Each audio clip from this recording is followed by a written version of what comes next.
naman. Baka mag-extend kasi yung fee, no? Na skin. Okay. So, sa dito na lang natin yung gagawin. I'm gonna first ask Miss Pen, Miss Claire, and then Miss Kai. So, we have questions from the press. Okay, first, actually, curious na ako dito, no? Kasi although I see your products on Shopee and on TikTok, readily available and very accessible, my question for Miss Pen and Miss Claire, what's the history of Hebe Skin? Paano ba ito nagsimula? And maybe you could also share a story between your friendship, paano kayo nag-start? So, Hebe Skin originally came from Greek goddess of beauty, Hebe. So, kaya po Hebe Skin kasi syempre, we have to age gracefully talaga. So, before, mag-isa lang ako noon. But now, I am with the team. So, kasama ko na other kami ng BYG Corporation. So, kasama ko na si Claire, hindi na ako, at may mga partners na kami. So, paano siya nag-start? Like, bakit mo naisipan na, oh, I want to launch a skincare product? Kasi pangarap ko talaga magkaroon ng skincare product. And hindi ko alam kung ano ba dapat yung kakaiba. So, syempre, nagkaroon ako ng sarili kong brand, din pinag-isipan ko. So, nag-search ako sa internet, yung Greek goddess of beauty lumabas. Kaya doon kami nag-start na lahat pinaralan namin. So, kailangan premium, it's gold, kaya premium. And of course, very accessible and very affordable. Thank you so much. Actually, with what you mentioned sa last sentence mo, na very premium and affordable, I have a follow-up question for that, but in a bit. Now for Miss Kai, my question for you, since you're getting this huge endorsement, and it's such an achievement for you, especially as someone as young as you are, my question would be, like, for Curve White Coffee, how do you incorporate it in your day-to-day life? Well, as newfound artists now, we undergo so many preparations for upcoming projects and shoots, most especially mga shoots talaga yun yung matagal matapos mga shoots. And usually it would end very late at night, or sometimes I would have to wake up so early in the morning to get the shoot done. And usually it would last hours to finish. Kaya I don't think it would be hard to incorporate Curve White into this work and what I do, kasi it's a natural instinct for me to look for it, especially if madaming work talaga akong gagawin, ganyan. And not only does it keep me awake, in my age of 18 years old, kailangan kong hindi lang dapat palaging tired looking or whatever like that. Kasi yung Curve White, not only does it keep you awake now, it also, yes, it keeps you young. So, this is a win-win situation for me. Not only am I awake, but I'm also looking fresh. That's true. Actually, thank you for mentioning about coffee and making you feel awake. Kasi ang problem recently with coffee, dehydrated ako palagi with coffee, diba?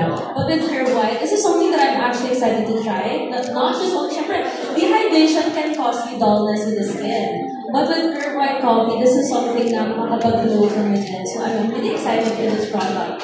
Ayan, so my next question for Miss Pen and Miss Claire.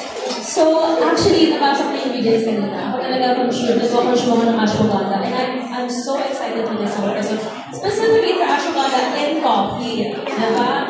Sure, minsan kasi nakaka-trigger ng stress levels ko yung coffee. But for this one, for Curve White, how did you come up with this coffee with a certain ingredient that was mentioned earlier, like ashwagandha? Does it have that to be beneficial for any person who would drink it? Like, what would be the benefits? And any age ba? Like, for example, say you're Miss Kai, she's 18. But what's the minimum age for this one if you're gonna drink this product? Actually, it is designed talaga for adults, no? But as early as 16, you can take naman yun.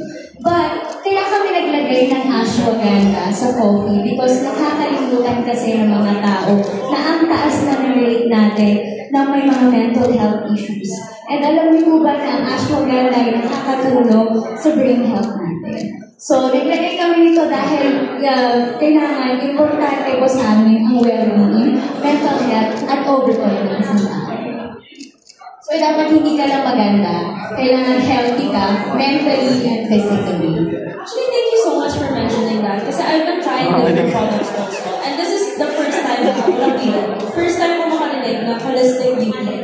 Yung like a local beauty brand. So thank you so much for inviting this product. Okay, so for this guy, for you, what does it mean to be a face or a muse of products that promote health and boosting confidence and holistic beauty? Well, for me, endorsing a product, as I said kanina, is already a big responsibility. But to stand on a brand such as Eve Skin that has so much to stand for, not only empowering, youthfulness, health, parang that's an up on me. Kasi as an endorser, not only am I presenting their brand, but I also have to be their brand, what they stand for. Am I healthy? No. Am I? So I have to implement that in my real life, and able to properly endorse this product. So very inspiring. I'm glad to be endorsing this product. Mas nakaka-encourage siya for me to be better. Thank you so much, Ayan. Actually, Ayan, sa mga youth ngayon, syempre you're very young. Nung 18 ako, parang never ko naisip itong holistic beauty na to. So that's why I'm having a vision now kung bakit ikaw yung pinili ng Skin. So actually, connecting it to the next question from the press also, bakit si Kai ang pinili niyong endorser for Curve White Coffee? Actually, si Kai, siya talaga top of my heart. Yes. Siya yung clear standout among all the choices. Siya talaga, kaya mag-belong ng chicken. Yes. Kasi we chose her as the face of Curve White Coffee. She perfectly embodies it, yung face of the brand natin. So, very perfect for her. Kasi, andun yung confidence, and beauty from within. So, thank you so much for that, Miss Claire. And so before I forget, so the previous questions came from John Bueno of kumangkao.com and Push ABS-CBN of Liga Sabio. Ayan. Thank you so much for that question. Okay, the next question from Kate Adahar of randomrepublica.com. So, for Miss Tan and Miss Claire naman to, with so many brands coming up with similar products, ito curious talaga rin ako dito, what was the key success that led you to have a celebrity endorser? So, bakit celebrity endorser? Bakit hindi influencer? So, first off kasi, we focus talaga on the consumer needs. Backed up yung products namin with science It's not just trends. So while many brands chase yung viral, we prioritize what's vital.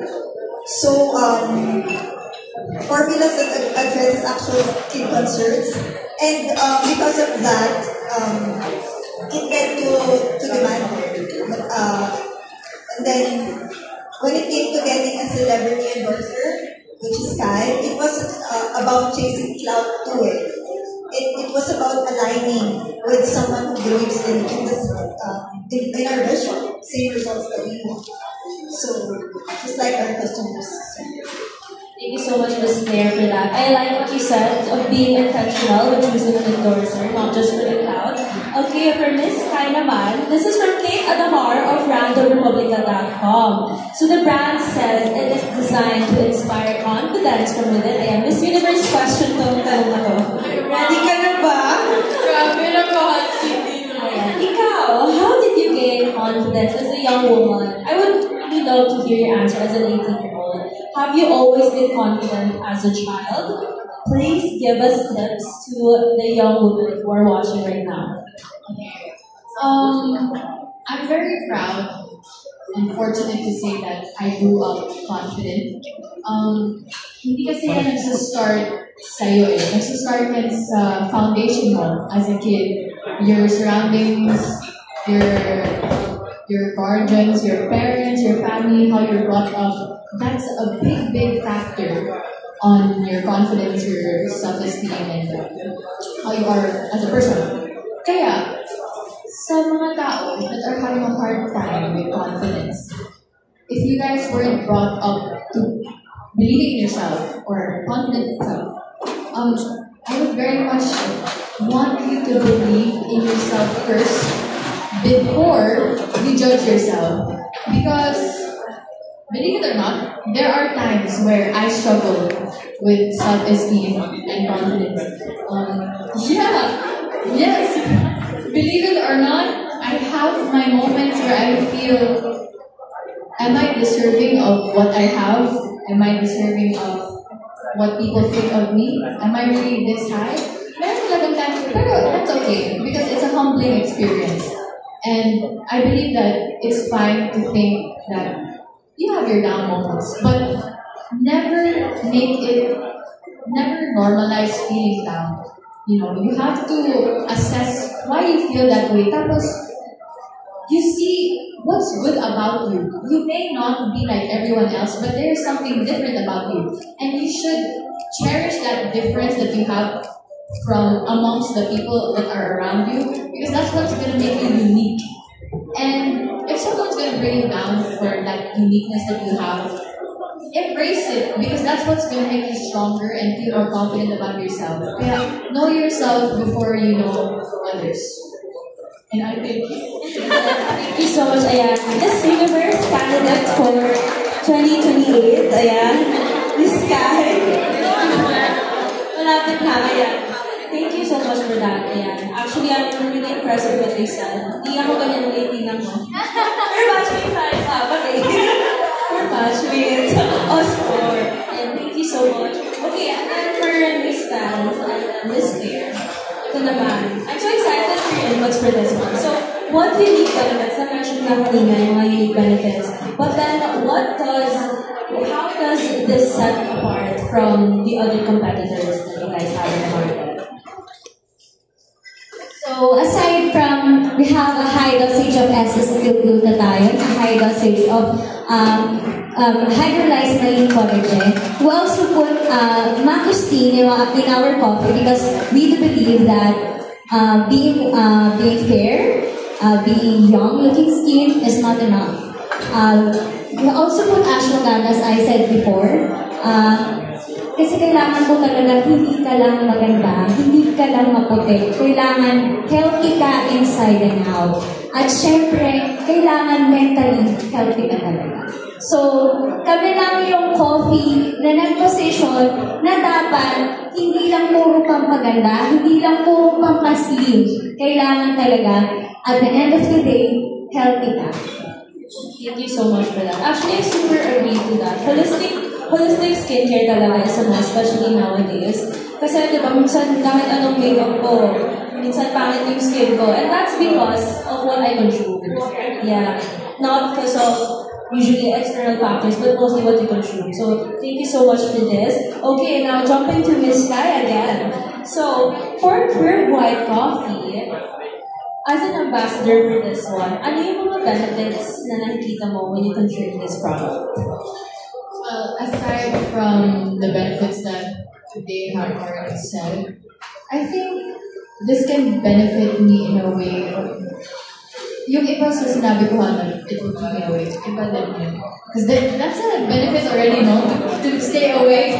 Kasi, grabe, if you're a workaholic, grabe ang matutulong ng coffee sa'yo. Kaya, aside from that naman, grabe din ang benefits ng yung ashwagandha. Kasi, that's actually my first time hearing na ashwagandha is healthy pala and promotes, yes, it's healthy for the brain. So, I actually have never heard of a product na coffee na nakaka-lusog ng brain. So, I was like, wow, this is really good. Kasi as somebody who really bring importance to mental health, emotional health, not just physical health, kasi I like to think, I'm a person who always thinks, so if down ako, my whole mood for the rest of the day is just down. Kaya I really bring importance to my mental health and emotional health and make sure I feel good, not just look good. So that's very, first time ko narinig na very healthy pala siya sa brain. So I'm very impressed that that came from coffee. So, you're gonna benefit. Not only am I good looking, but I would be feeling good as well. No? Can you help? Yan ang PR. Thank you so much. Lahat daw sa kanya, parang na-misspell na. Alam mo na. Ayan, thanks for that. Actually, super into what you said na to feel good, to look good, you have to feel good. And relating it to ashwagandha, actually when I started taking up ashwagandha kasi, yung cortisol levels ko bumaba. So yung confidence of my face, nabawasan din. Unlike coffee lang before kasi yung nag-take ko, namamaga talaga yung face ko, nag-bloat siya. Kasi caffeine actually promotes bloating of the face, diba? But for this one, with Curve White Coffee, wala nang bloating, guys. And no to dehydration. So thank you so much for this. Ayan, by the way, this question pala is from Albert Ryan Abenido of the Chicanes. Okay, so for the next question, diba? I told you guys, not natin tanong, for Miss Talaga and Miss Claire. So can you share any misconceptions about skincare and how would you want to correct them? Siguro a good example for this, diba? Minsan scroll tayo sa TikTok, minsan nakikita tayo ng, ay, huwag mong iinumin yan, ay, huwag yan. So maybe for White Coffee, ano yung mga common misconceptions na i-address natin? Yeah, for the whole skincare. Actually, kasi misconception natin, skincare isn't just about routines, it's about life. It's a lifestyle. It's a whole lifestyle. So, White Coffee supports that, like, from the inside out, like what we've mentioned earlier. So, yun, helping you feel fresh, glowing, and motivated. So, in order to look good, you have to feel good and consume the right products. Okay, so for Miss Kahneman, could you tell us how you were empowered and transformed by Hebe Skin? Well, aside from physically looking like this right now, yeah, I actually just had it kanina. I think, di ako nag-order, pero nag-request ako, can I have hot water and the ice para matikman ko before coming here? Ayun, nagising ako. And I think it has empowered me well knowing that I'm endorsing this product. This product not only stands for empowerment, youth, confidence. I feel empowered because they chose me to be an endorser of this important product. Parang mas naisip ko sa sarili ko, okay, this is what I must set for myself. Kasi this is what I truly believe I am. But for other people to believe in me more, for to have them choose me as their endorser, mas parang, ayun, confirm, you know? Mas na-feel ko, okay, this is what I am. I feel good because this is what they think of me. And thank you because, you know, I feel that validation of what I've been doing, what I've been working hard for is being seen. And thank you for that because I feel empowered. Thank you so much for that, Miss. Actually, can I be honest? I wasn't surprised that they chose you as an ambassador because glowing, fresh, exactly, beauty and grace. Sabi ko, ganito nung 18 na ko, hindi ako ganyan. Ako kasi wala akong ibiskin nun. Pero meron na kayo. So if you're 18, no, minimum of 16, pwede mo consume. Okay, so the last, apologies for this, but the previous questions were asked by Jonelle Esquilore of CinemaBravo.com and Neil Ramos of Tempo. Okay, for the next question, it's from Ken Quinto of Circle F Stars. So for Hebe Skin, as mentioned kanina by Ms. Pen, Hebe Skin emphasizes with luxury without the premium price tag. How does the brand manage to maintain product quality while keeping it affordable? So si Pen and I, talagang pinag-usapan namin kung paano talaga ipapush yung product na affordable. Yet, syempre, magbibigay pa rin yung qualities na gusto namin ilagay mo sa produkto. So, we balance quality and affordability. Of course, we're managing yung supply chain namin wisely. Yun talaga eh. Yun talaga. So from production to both customers and direct distributors, pili-pili lang distributors namin. Yes, pili-pili lang talaga. So that allows us to deliver the luxury affordable all-in-one. Any words, Ms. Pan? Yeah, thank you so much. Actually, that was the last question for everyone. Okay, so thank you so much, Ms. Pan, Ms. Kai, and Ms. Kai. And now for Ms. Kai, the floor is open for questions from our friends in the press at the backdrop area. So yeah, feel free to go in there. And yeah, thank you so much, Ms.